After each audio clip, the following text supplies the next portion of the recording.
Fait que le but de la conférence, c'est surtout d'outiller les parents à développer de saines habitudes numériques chez leurs enfants. Fait que c'est le menu du jour. Donc, a priori, on va parler de la chimie dans le cerveau, comment les appareils électroniques vont travailler avec ça, les mythes et les réalités, l'état de la situation, les conséquences, reconnaître les signes chez nos jeunes, puis il y a des recommandations et surtout, le dernier point qui est important, c'est des trucs. Des trucs, comment je peux appliquer ça? OK, je sais que ça amène des problèmes à la maison, mais comment je peux, moi, à la maison, essayer de promouvoir de saines habitudes? Le constat est assez simple. Mon message, s'il y a une chose à retenir, ça va être la première et la dernière diapo. Aujourd'hui, on parle d'adolescence et ça fonctionne aussi chez les adultes et chez les enfants. Pour un cerveau, il y a pire que faire quelque chose de plate, c'est rien faire.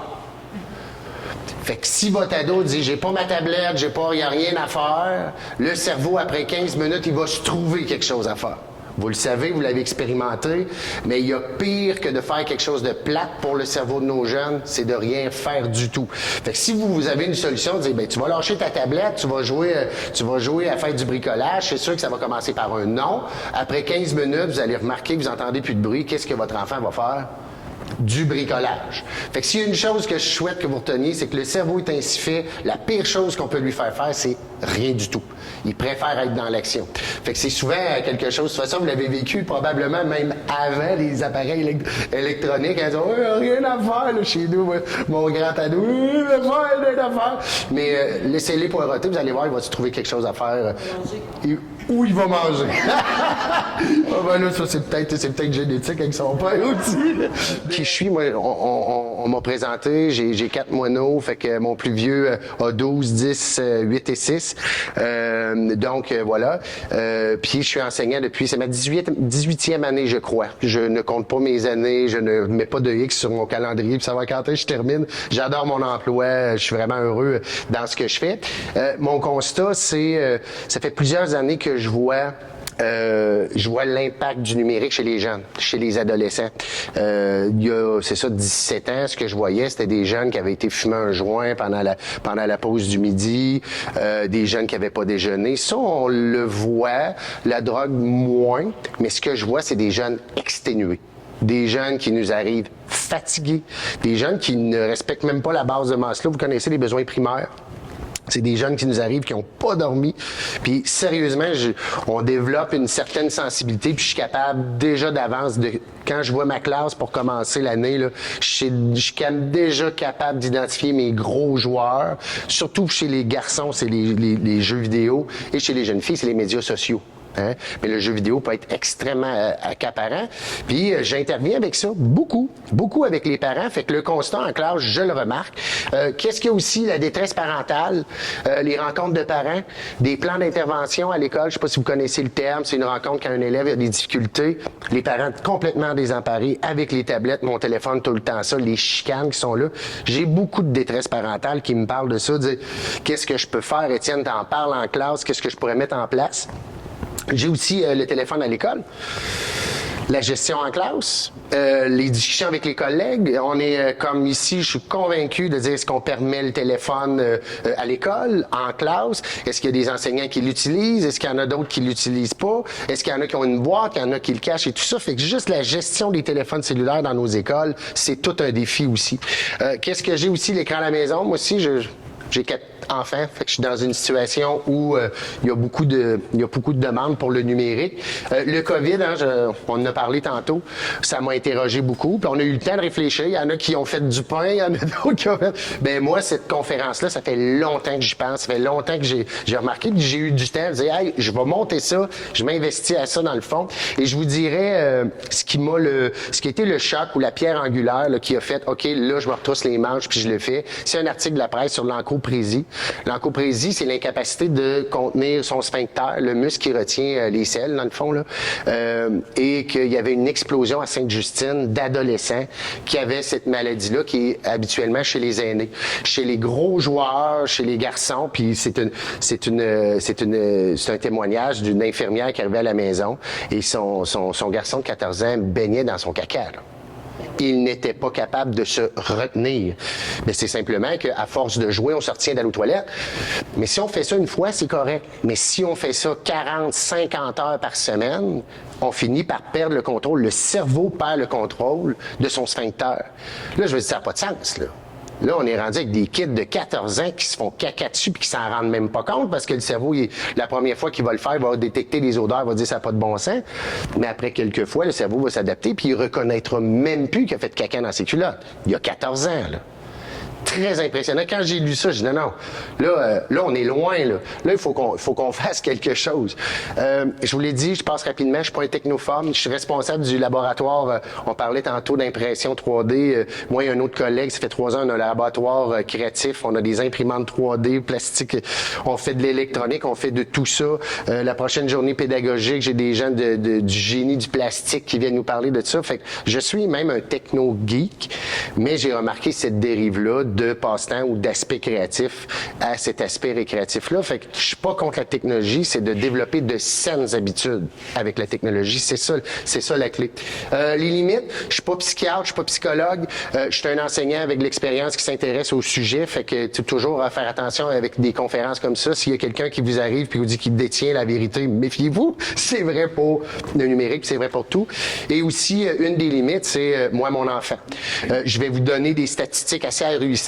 Peut-être que vous n'allez pas vous reconnaître, peut-être que vous allez vous reconnaître, mais il faut faire attention parce que c'est des statistiques qui sont du macro. Hein? C'est à l'échelle du Québec, fait que c'est pas nécessairement mon enfant est pas comme ça, mais il faut être quand même avoir cette ouverture-là et de se dire, ben peut-être que si je regardais l'ensemble de notre jeunesse au Québec, c'est le portrait que ça nous donne. Alors, 2 termes. Je vais vous épargner le petit texte, là, l'hyperconnectivité et la cyberdépendance. D'abord, dans toute la francophonie, on parle d'hyperconnectivité. Au Québec, on parle de cyberdépendance. La différence entre les deux, c'est que c'est possible d'être hyper connecté sans développer de problématiques, soit physiques ou psychologiques, qui vont être associées à la cyberdépendance. Quand on parle de cyberdépendance, c'est vraiment quelqu'un qui a des impacts sur sa santé affective, sa santé psychologique, sa santé physique.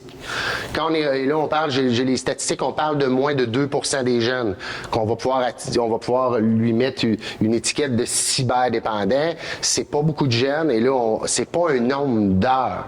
C'est pas à partir de 40 heures par semaine qu'il devient cyberdépendant, c'est les conséquences sur sa vie. Il y a des jeunes qui vont avoir des téléphones cellulaires, vont passer 30 heures, vont très bien fonctionner. Il y en a d'autres qui vont en passer 10, puis ça va être déjà trop. Ça dépend des jeunes. Fait qu'il faut faire attention à ça. Cyberdépendance, c'est par rapport à la difficulté ou les situations de détresse, contrairement à l'hyperconnectivité. On dit, c'est ça, on est à 1,32% de problèmes de dépendance sur Internet. Fait que c'est moins de 2%, c'est pas beaucoup. Pour moi, c'est déjà trop. Parce que j'enseigne à quoi? Peut-être 140 jeunes. Fait que ça, grosso modo, ça veut dire quoi? Ça veut dire que j'en ai 2 qui sont cyberdépendants. Si on y va avec les statistiques, c'est déjà beaucoup. C'est déjà beaucoup. On parle de 17% des jeunes qui ont des difficultés, un mauvais rapport avec le numérique. Si vous venez aujourd'hui en vous demandant, dire, OK, est-ce que mon enfant est cyberdépendant ou hyperconnectivité? Malheureusement, j'ai pas de réponse de dire à partir de quelle heure qu'il est cyberdépendant. C'est un peu comme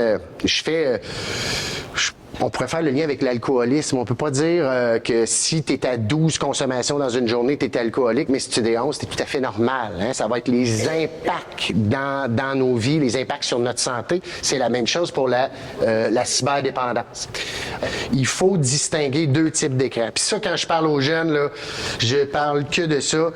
On appelle, moi, ce que j'appelle l'écran récréatif et j'appelle l'écran créatif. C'est 2 mondes, c'est 2 choses. Un jeune qui est sur Duolingo, je sais pas si vous connaissez l'application, puis tu sais, c'est pas une cerveza por favor, probablement que c'est pas là-dessus. Tu sais, El Gato Bebe Leche, où on pratique l'espagnol, on apprend une nouvelle langue. Chapeau. C'est super. Chez nous, moi, c'est le free, c'est Musician. Musician est une application pour tablette pour apprendre à jouer du piano ou de la guitare. Excellent. À l'école, on utilise beaucoup Procreate. Procreate, c'est pour pouvoir faire des dessins sur des tablettes. Excellent. Ça, c'est de la salade. Ça, c'est des brocolis.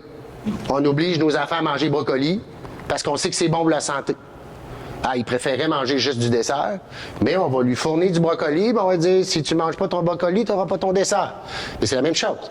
Fait qu'on a 2 écrans, c'est la même chose, mais dépendamment de ce qu'on en fait. Puis quand je parle aux jeunes, tu sais, souvent, le cerveau aime pas beaucoup la nuance. Hein? On aime les réponses faciles à des questions complexes. YouTube peut être des 2 côtés. Si moi, mon ado apprend une chanson à la guitare, ou il apprend comment faire de la pâte à crêpes sur YouTube, chapeau, je le mets dans écran créatif.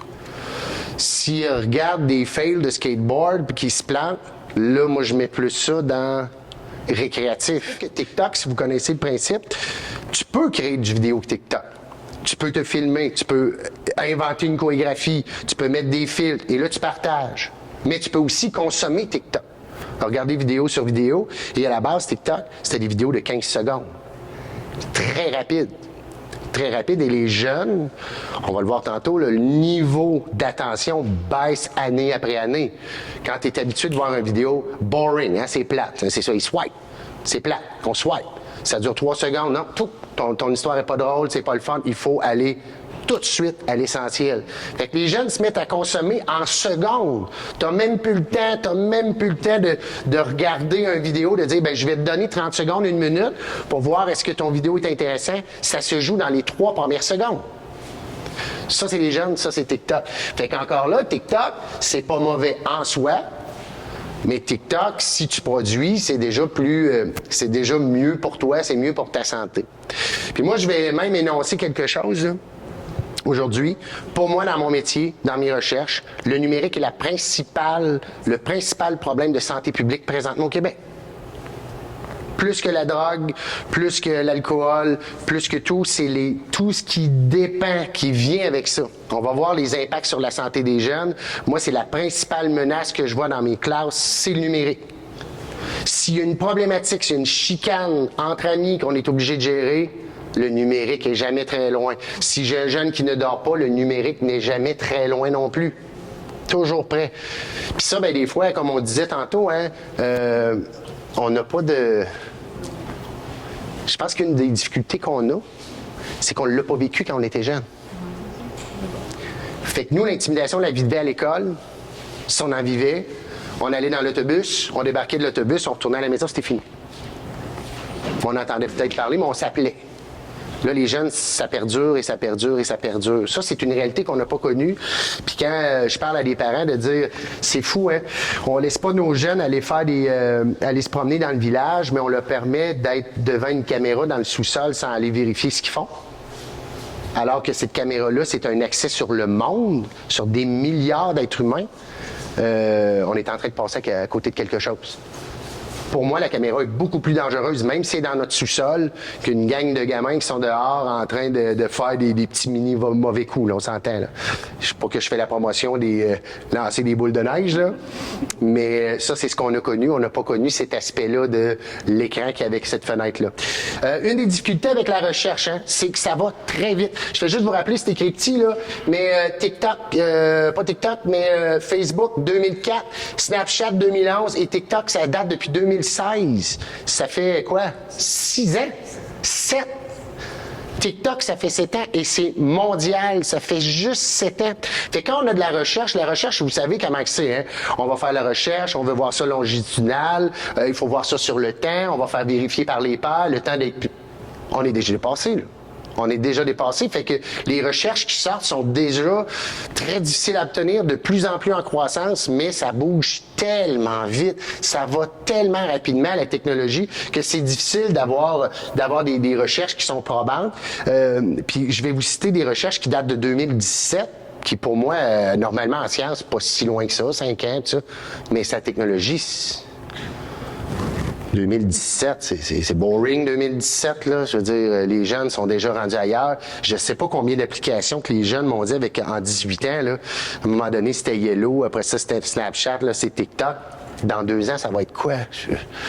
Ça va être quoi? Souvenez-vous, intimement relié avec des modes de jeunes. À un moment donné, c'était le spinner. Je sais pas si vous vous souvenez de ça, si vous avez eu ça à la maison, le flip de bottle, tu sais, le ice bucket.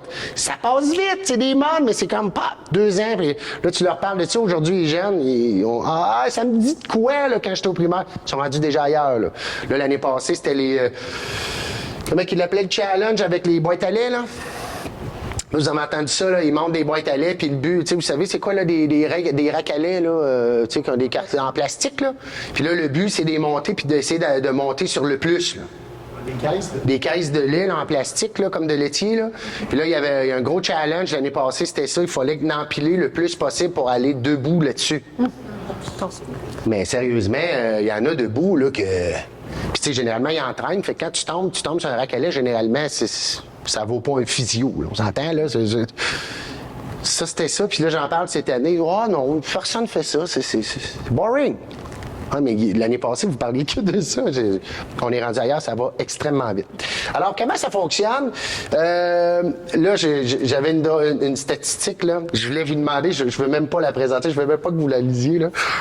À votre avis, les 13-18 ans au Québec consomment combien d'écrans récréatifs en moyenne par jour?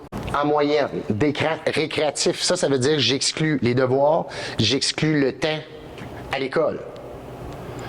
Fait que tu sais, c'est un smart board, là, vous savez ce que je veux dire, là? Tu sais, les écrans blancs, là, ça, c'est pas inclus là-dedans, là. C'est vraiment un récréatif. C'est pas un capable qui se couche. Oui, c'est ça. Parce que souvent, c'est là qu'on coupe. Même nous autres, comme adultes, hein, on est sur Internet, souvent, où on va couper? Pas dans nos obligations familiales, là. On va couper sur notre sommeil. Hein? Souvent, ça va être une autre émission, un petit 45 minutes, j'ai le temps, un autre Netflix, on continue, on coupe sur le sommeil. Ben, la moyenne... tu vois, ça, c'est une étude, ça a été en 2019, là. On est à 7h22 en moyenne pour les 13 et 18 ans par jour. Ça, c'est une moyenne. Là, puis tu sais, quand je dis ça, souvent on me dit, ben non, mais ça n'a pas de sens, il faut qu'ils dorment, je le vois pas tout le temps. Mais nos jeunes sont très multitask. Quand vous écoutez Netflix, vous écoutez Netflix. Les jeunes, quand ils écoutent Netflix, ils ont leur téléphone en même temps. Vous l'avez remarqué, hein? Ils en font 2-3 affaires. C'est là ça vient. C'est surtout ça qui fait gonfler. Fait que quand ils sont dans l'autobus, ils prennent l'autobus, ils sont sur leur téléphone. Fait que dans votre tête, il est à l'école, mais il n'est pas à l'école, il est sur son téléphone. Entre les pauses, ça court. Je vois ça, ça court pour se rendre. Parce que moi, je suis assez sévère, là. Même chez nous, on a comme un aile où c'est fou, hein? On a un laboratoire créatif. Les téléphones cellulaires sont interdits. J'ai essayé de vendre cette idée-là à mes collègues, là. Ah, oui, parce que les collègues dans les réunions, qu'est-ce qu'ils font?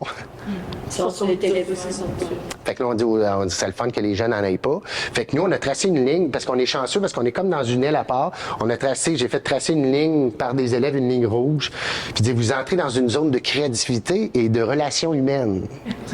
Fait que les cellulaires sont interdits. Et si je le vois, je le saisis. Jusqu'à 16h, parce qu'il y a eu des jurisprudences, on n'a pas le droit de saisir ça, mais jusqu'à 16h, je vais le garder. Je prends un risque. Parce que si je saisis un téléphone, un iPhone, on est rendu à combien iPhone? Là? 10, 12, 15, je sais même pas. Là. Le mien, il fonctionne, fait que je sais même pas c'est quoi son numéro. Mettons 12. Hey, ça vaut 1500 pièces, bébelle-là. Là. Oui. Fait que quand je le saisis, moi, c'est 1500 $ que je laisse là, que s'il disparaît, faut que je le paye. Hein. 7h22 en moyenne. C'est immense. C'est gigantesque. Ça n'a aucun sens. Je vais rapidement, mais une grande clé, c'est la dopamine dans notre cerveau. La dopamine, c'est un neurotransmetteur. Je ne sais pas si vous savez c'est quoi. Tu as des synapses. L'information passe entre les cellules. Puis qu'est-ce qui favorise l'échange d'informations? C'est ce qu'on appelle un neurotransmetteur. La dopamine, c'est normal, c'est naturel, c'est même essentiel pour la vie. La dopamine, c'est la récompense. Une chance qu'on a la dopamine. Parce que il y a 150 000 ans, quand on chassait les mammouths, on le savait, on salivait que quand ils tombaient, parce qu'on l'avait tué, là, on salivait. Là, notre cerveau, c'est une récompense. C'était toutes les actions qui nous amenaient une récompense, ben on sécrétait de la dopamine. Manger, se reproduire. Ou réduire le besoin d'énergie pour accomplir une tâche. Le premier qui a inventé la roue dit hey, c'est bien moins lourd de même. Il a sécrété de la dopamine. Une chance qu'on a de la dopamine, c'est une récompense. Il y a l'autre neurotransmetteur, ça c'est le deuxième. Et c'est là qu'on voit un conflit, puis ça, j'ai un fichu bon bouquin, si c'est quelque chose qui vous allume. Le docteur Astig a travaillé beaucoup là-dessus. C'est un chercheur à Berkeley, en Californie. Là. Il a travaillé beaucoup avec ça. Il fait la différence entre la dopamine et la sérotonine. La sérotonine, là, si je résume, là, la sérotonine, c'est la gestion des humeurs et c'est aussi indispensable à la survie. Tu as besoin de la sérotonine. On va même associer, si vous me suivez bien, là, la dopamine avec le plaisir et la sérotonine avec le bonheur. Ce qu'on a tendance à inverser les termes comme si c'était la même chose. Si tu as du plaisir, tu as du bonheur. La dopamine, c'est du plaisir, c'est une récompense. C'est court, c'est bref, tandis que la sérotonine, c'est long. Et comment on fait? L'industrie fait tout pour développer la dopamine, la récompense. Mais quand là, les synapses sont bourrées de dopamine, il n'y a plus de place pour pouvoir avoir d'autres neurotransmetteurs, dont la sérotonine. Gestion des humeurs. Difficile quand on a le cerveau plein de dopamine à force de jouer, difficile de gérer sa colère. C'est peut-être des comportements que vous avez remarqués. Ben, c'est parce que le cerveau n'a pas de place pour pouvoir avoir cette sérotonine-là. Fait que ça, c'est biologique, c'est pas par rapport aux couleurs, par rapport à culturel, de dire, ah, mais telle culture, les gars, les filles. Notre cerveau fonctionne tous de la même façon. On est tous des homo sapiens. Votre cerveau, le mien, celui des jeunes, il n'est pas différent. S'ils sont accros à des jeux, c'est pas parce que nous autres, notre génération était mieux. C'est juste qu'eux avaient des jeux puis pas nous. Qu'est-ce que j'ai mis là? Le plaisir, courte vie, c'est facile à perdre. C'est possible de l'atteindre par une substance extérieure, cette dopamine-là. J'ai aussi mène à des dépendances. J'aime ça, j'en veux d'autres. C'est à ça que ça sert, la dopamine. Hein? J'aime ça, j'en veux d'autres. Donne-moi-en d'autres, donne-moi-en d'autres. Après ça, c'est trop de dopamine peut amener à une dépendance. La sérotonine, ce qui est écrit, c'est que la durée est longue. Au lieu de prendre la sérotonine, c'est ce qu'on va sécréter quand on va donner. Le plaisir, quand le cadeau, qu'on voit quelqu'un en train de déballer son cadeau, quand tu déballes, tu sécrètes de la dopamine. Quand tu es excité de donner un cadeau, c'est de la sérotonine. C'est autre chose. Après ça, on dit pas besoin de substances extérieures. Ça veut dire rien sinon une dépendance au bonheur. Hein, c'est une belle dépendance. Après ça, c'est des contentements. Très peu de sérotonine peut amener à la dépression. Donc, s'il n'y a plus de place parce que nos neurotransmetteurs sont pleins de dopamine, il n'y a pas suffisamment de sérotonine, on va développer des symptômes de dépression. C'est même, souvent, quand on va vers de la médicamentation, c'est ce qu'on essaye de faire. De faire sécréter à notre cerveau plus de sérotonine pour réduire justement les symptômes de dépression. Il y a du trafic dans le cerveau. Un prend trop de place, l'autre va avoir moins de place, bien, ça va amener ce genre de problématique-là. Vous avez compris qu'au départ, la dopamine, c'était se reproduire, ça nous a permis d'innover, ça nous a permis de nous nourrir, mais cette dopamine-là vient de substances extérieures aujourd'hui. Il peut venir de différentes façons, ça peut venir plaisant. Un jeune qui a une compétition de patinage artistique va être excité, il va le faire, il va sortir du patinage, va sécréter de la dopamine, va être super heureux, il va avoir de la difficulté à dormir aussi avec ça. Hein? Trop de dopamine, on a de la misère à dormir parce qu'on est excité, on est dans le plaisir. Ça, c'est naturel, c'est correct, c'est du sport. Mais on peut aller chercher de d'autres façons. Les jeux de hasard font sécréter de la dopamine. Quand on gagne, hey, on vient de gagner 2 piastres. Hey, il vient de gagner! Dopamine. Substance extérieure. On a beaucoup, toutes les drogues, jeux de hasard, souvent associés avec le jeu vidéo, la dépendance au numérique. Hein? Alors, les appareils électroniques vont déséquilibrer la chimie du cerveau. Notre cerveau est plein de dopamine et plein de plaisir. En contrepartie, on a moins de sérotonine, moins de bonheur. Vous suivez? Puis ça, c'est juste chimique, là. C'est pas... Ses travaux sont extraordinaires. Ses travaux sont extraordinaires. Lui, il faisait beaucoup le lien avec la nourriture. Il parlait pas de jeux vidéo, il parlait des bonbons. Ses tests, là, c'est toujours avec des bonbons. Prendre un bonbon. La capacité d'un jeune, par exemple, qui est très... Je ne sais pas si vous avez déjà vu le test du marshmallow. Le test du marshmallow, on met un enfant de 5 ans avec un marshmallow devant lui, puis on lui dit, si... Moi, je vais sortir de la pièce, puis si je reviens, le marshmallow est encore là, je t'en donne un deuxième. Hein, d'être capable. Et là, on remarque, et puis ça, c'est magnifique, ça, parce qu'on remarque que ceux qui résistent le mieux, c'est ceux qui ne fixent pas le marshmallow. Ils regardent ailleurs. Ils sont là, puis là, oui, le marshmallow, il est là, ça me tente, je suis capable de me contrôler. Gestion de l'humeur, sérotonine. Donc, Georges, notre Homo sapiens, est mal adapté à la réalité d'aujourd'hui. Mon tour de taille le dit. Hein? On est supposé de bouger, pas sur un tapis où on devrait être capable de faire ça. Fait que notre cerveau est mal adapté. Hein? Et le cerveau de l'adolescent aussi est mal adapté à cette réalité-là. Ce que j'écris là, c'est les 10 et 14 ans, la maturation du cerveau est en reconfiguration. Il recherche la nouveauté, la gratification. Vous reconnaissez peut-être votre ado. Et la récompense. Le cerveau est en développement, il va rechercher ça. Fait qu'on lui donne une tablette, on lui donne des sources de dopamine, alors qu'il est dans cet aspect de gratification-là. Tout est réuni, là. Tout est réuni pour en faire un boulimique du numérique. L'adolescence est une période de vulnérabilité aux dépendances, toutes dépendances confondues. Les comportements vont changer, dépendance à l'alcool, aux jeux de hasard, que ce soit à la drogue. À l'adolescence, c'est une période charnière. Le numérique aussi. C'est la même chose. Toutes les choses, celle-là, je la trouvais bonne, c'est pour ça, là, vous l'avez peut-être déjà entendu, toutes les choses sont poison. Tout est une question de dose. C'est juste ça, là. C'est pas de interdire ou de proscrire, c'est juste de limiter raisonnablement. Hein? Donc, c'est pas nécessairement mauvais. Toute chose n'est pas nécessairement mauvais. J'avais une question pour vous. Celle-là, c'était est-ce que vous considérez que les jeux vidéo ou les pulsions du jeune qui veut passer du temps sur les jeux vidéo ou les médias sociaux, est-ce que vous considérez ça de la même façon que vous, quand vous étiez jeune, pour un livre de lecture? Est-ce que vous avez déjà fait ça? Lire compulsivement? Non. J'aime pas lire ça.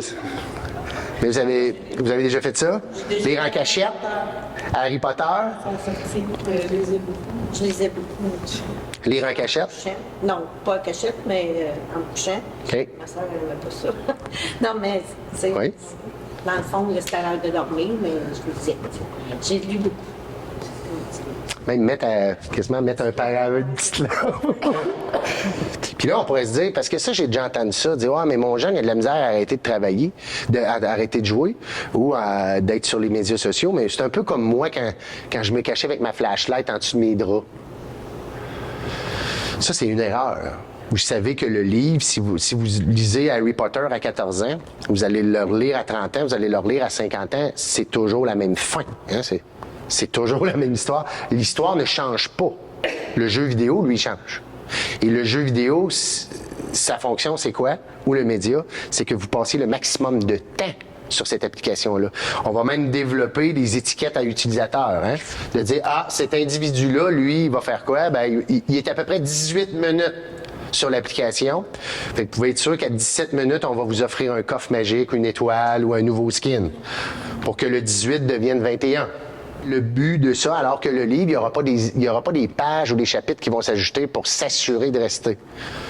Peut-être avec des séries qui finissent plus, là, ou des trucs Netflix qui est rendu à saison 8, hein, dire, hey, on va étirer ça, on va prendre le citron jusqu'au bout. Mais Netflix l'a bien compris. C'est pas un hasard si vous finissez une émission puis que l'autre repart automatique, là. C'est pas un hasard, là. C'est pas pour nous faciliter la vie, là. C'est pour qu'on reste 48 minutes de plus. C'est fait pour ça, là. C'est fait pour ça, là. L'histoire est faite pour ça. Et je voulais te dire... qu'est-ce qu'il voulait dire? Puis là, l'autre, voulez-vous écouter l'autre émission? Puis ça y va tout seul, là. Là, pendant que t'es là, il faudrait que j'aille me coucher, paf, ça part. Il y a juste le temps de regarder l'heure. Vous savez, là, on est loin du livre. Là. Puis on peut sauter l'intro, avoir l'impression qu'on a le contrôle. Dire, au moins, je vais dormir plus longtemps si je coupe l'intro. Qu'on est naïf. On est tellement naïf.